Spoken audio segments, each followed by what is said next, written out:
What if salt and sugar swapped? Okay, so Ben looked at food, Marcus looked at the ocean, I looked at road salt.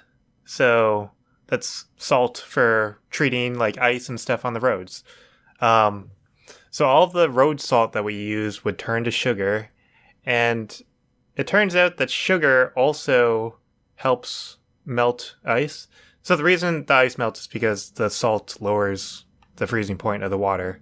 And sugar does this as well. Actually, anything that dissolves in water can do this. It's just, it depends on how effective it is. So I want to see how effective sugar is compared to the salt. So the effectiveness is reliant on the molar mass of the material or whatever. So like a higher molar mass is going to be less effective and a lower molar mass is going to be more effective. So it turns out sugar has about 6 times the molar mass as salt, which means that salt is 6 times more effective at melting ice than sugar is. Yeah, that's definitely linear. Yeah, it is, actually. I mean, I found the equation. It's linear. Oh, nice. Oh, okay. I'll take it back.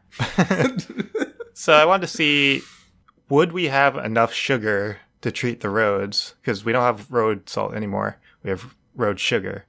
And I found that we use 60 million metric tons of road salt per year worldwide. Jesus. So the equivalent would be 360 million tons of sugar, which is a lot of sugar.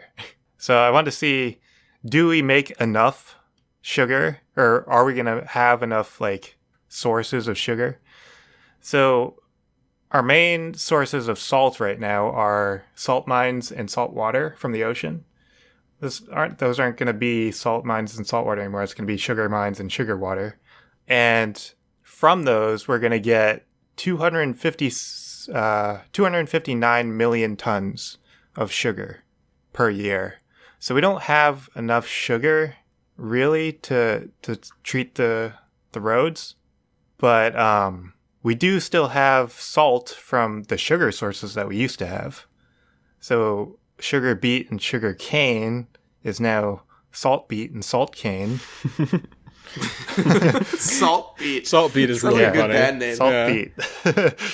And from these, we'll get, just based on the amount of sugar that we get now, we'll get 188 million tons of salt. So that's actually enough salt to salt the roads, but we use salt for other things too. We don't just use it for de-icing. We use it for food, as Ben mentioned. We use it for water conditioning. We use it for agriculture, manufacturing, other industrial processes. So we're going to need to spread out the salt somehow. It's not all going to... We're going to end up not having enough. Yeah, I imagine we had a lot more sugar than salt, or... Well, now they're swapped. Vice versa. One of them. Yeah, definitely it's one of them. confusing talking about it. I confuse myself sometimes. Yeah, so basically we're just going to have a shortage of salt and a surplus of sugar.